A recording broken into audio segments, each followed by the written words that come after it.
Doctor Hasibur Rahman Chowdhury বলছেন।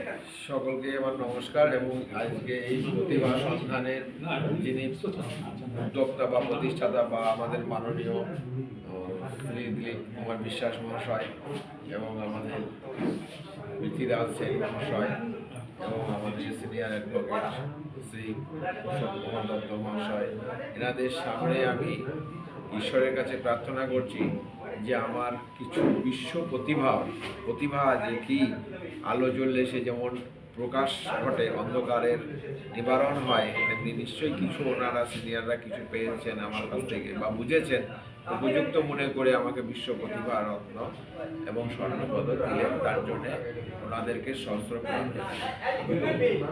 এই বিশ্ব প্রতিভা আমার মঙ্গলের জন্য, এই বিশ্ব প্রতিভাটা সারা দেশের মানুষের মঙ্গলের জন্য।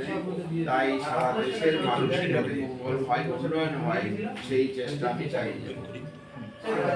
এবং আগামী প্রজন্ম ভবিষ্যৎ যে হচ্ছে বা চলছে সেগুলো সংশোধন করার চেষ্টা করব। এবং আমি সাধারণ যুবকদের কাছে করজোড়ে এমন আবেদন করব, তোমরা আমাকে সাহায্য করো এই দেশ গড়তে এবং পঙ্গু সন্তান প্রতিরোধ করতে।